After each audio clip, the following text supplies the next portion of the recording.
Welcome to another edition of the Halftime Break. My name's Andrew Lowther. With us this week, doing a marvellous job he is too, is Chris Weaver. G'day, Chris. Good evening, Andrew. How are you travelling, mate? Oh, very well. Sensational and getting better as always. That is the way. You're getting some fan mail too, which we must talk about right off the top. Firstly, Dan asked, do you commentate on VFL games? Sadly, I do, yeah. Not sadly at all. You're going beautifully at KC Radio there, as is another Footy Heads writer, of course, Tristan Fernanda, doing good work. Not as good as you, I hear, though. Let's be fair to Lenny. Well, let's just keep that one off the record, I think. Now, Dan's question, the second question, came from before last week's terrible game for Richmond against Melbourne. Do you think Terry Wallace will be coaching the Tigers next year? I can give a long and a short answer to that, and they are both no. Yeah, certainly after last week, that just compounded the pressure. Would have had to win by 12 goals anyway last week, I think, just to release any sort of pressure, but maybe even that wouldn't have done. Under huge pressure. A couple of others. Trevor Byers writes, who of course does great work for us here at Footy Heads with a Thursday night when the teams come in for the footy. Trev doing some good stuff. Do you think the performance of Michael Voss in his first year as Brisbane coach will put pressure on Mick Malthouse with Nathan Buckley waiting in the wings at Magpie Land? Good on you, Trev. Appreciate your question, Chris. Well, at round 11, we'll know for sure. I don't have anything to do with Voss. I suspect that just after 10 years he might have run his race. Do you think it's a lot of media build-up? Just the hype surrounding it? They're going to talk about it each and every week, you would think? Yep, I think a lot of it has to do with that. I think also as well, look back 2 years ago, you might remember Neil Danaher resigned halfway through, or in fact was effectively sacked halfway through. It was his 10th year at the club without winning a premiership. That was at Melbourne. Malthouse won't be sacked, but I suspect we'll know by the middle of the year whether it's his last year or not. Will he coach on? I don't think so. No? He said this week that it won't be the end of him. Perhaps that could be a bit of positioning. Yeah, we do hear it a lot, don't we? I mean, Dennis Pagan in the media again today saying that he's ready to coach at AFL level if he wants to.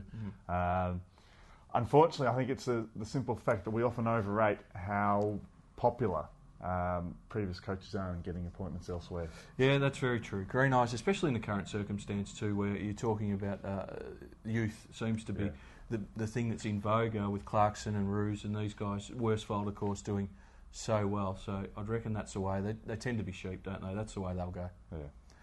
Green Eyes is one of our female regulars on Footy Heads from South Australia. We don't hold that against her. Hello, Green Eyes. Hope you're going well. How is it justified for an AFL player to allegedly hit his partner, be detained for it, then be allowed to play a week later for his team? Surely the AFL has to set some boundaries. We're talking, of course, about Nathan Bock. Yeah. What do you think of that?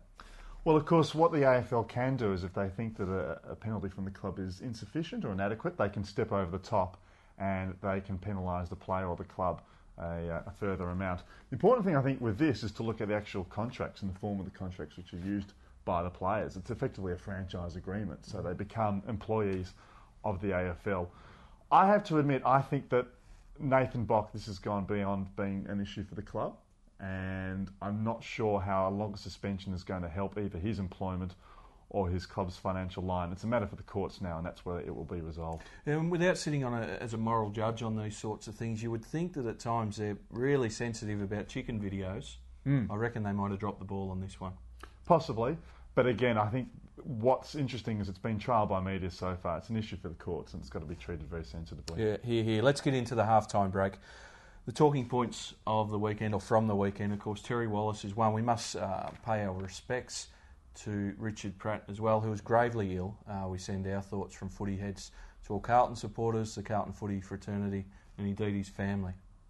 Yeah, indeed. And what we often forget with Richard Pratt is not just the off-field element that he's had with Carlton, but we think back 55 years ago, former Morris medalist as well, so a great player and then fan and then servant of the Carlton Football Club. Yeah, so we wish our best to Richard and the Carlton Footy Club as well, but the Tigers, they are the big story.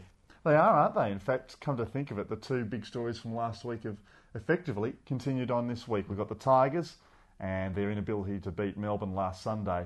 And of course the other one too, which no doubt we'll get around to, is umpire contact, which has been in the news again this week. Been huge. Anything that Eddie Maguire seems to talk about, mate, tends to get a mention in the paper, doesn't it? It's been a big week for umpires, especially being umpire appreciation round. They weren't too appreciated by the Collingwood Football Club last round, were they? Scott McLaren, who gets in the news all the time, that he just finds a way. Was it a mountain out of a molehill? I think so, and I think we've got a real problem here in that we haven't yet found a way to, well, the AFL hasn't yet found a way to distinguish deliberate or reckless conduct, a la Heath Shaw, with I think back last week, and how he was probably very correctly suspended for that. And then innocuous or accidental contact, which happens as part and parcel of the game, which moves at speed and where there were collisions. Look, reading about it before I saw the vision, I thought, oh, there's something in here. And given that it was Scott McLaren, I thought, oh, you umpire. Then I saw the vision, I thought, well, what are they talking about? There wasn't much in it whatsoever. I think this is the O'Brien one. Yeah. And of course, today, further news with Simon Black being charged with contact with Scott McLaren as well. Matt Thomas, another one from Port Adelaide over the weekend. As Eddie McGuire said last week, it's ridiculous we've got to the stage where players cannot move on the field without being in fear of contact with umpires. Either it's done recklessly and deliberately and it's worth suspending, or it's an accident and we move on. Just like the Tigers, I think an issue that we'll hear more about in the coming weeks. What about the rising fast? I can tell you mine, but I'll let you go first. Okay, well, I'm going to go with a player who I saw quite a few times at VFL Standard last year. Didn't do much, and that was Jackson Barham of Collingwood.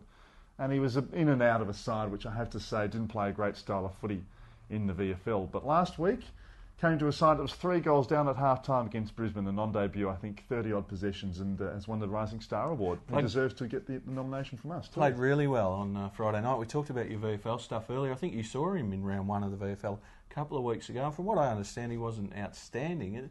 It's funny how they can jump up into AFL level and play a really good game. Yeah, I have to admit I wasn't at that Collingwood-Geelong game the week before, but I know that Tristan Fernanda, of course, of Footy Head's fame, was there, and he certainly commented on Barham's game that day, I think. Well, for me, Gary Ablett. I don't think... before last week I wouldn't have thought he could rise any further, but that game on Saturday night was as good a game as I've seen in a long, long time. As good a milestone game. I asked the question on radio during the week as well, is it the best milestone game we've seen for 20-odd years? And I reckon... I can't remember the last one I saw as good. Hard to think of one, isn't it? Jonathan Brown's comeback from suspension in 2005. I don't know if that counts as a comeback or a milestone, sorry. But, hard to think of one better. 46 touches, I think it was, on Saturday night. And the week before, of course, he and Chapman were the difference in Geelong getting over the line against Collingwood. It's hard to think of him getting better and better, but I think we might be seeing a true superstar of the game. He is a superstar. No doubt about it. The sinking ship. Sinking ship, I think, has to go. It's a bad pun this week, but the anchors hit rock bottom with Fremantle. They are struggle city, aren't they? For me, the Blues. The Blues have got to pull their finger out. They're a better side than that. They've got to get over teams like the Sydney Swans if they want to make top 4, and they want us to know that they're coming. Very, very disappointed they were on Saturday afternoon. Yeah, it wasn't much flair. I didn't see the game, but apparently Eddie Betts' side, there wasn't too much to take out of it. For the Blues, on the other side, though, real fillip for Sydney, wasn't it? Big game for them this weekend. Yeah. They travel across west and face Fremantle as well. One of my matches of the round, which we'll get to in just a moment, mate. The issue that we're going to talk about all week. I don't care, Chris, which way they spin it.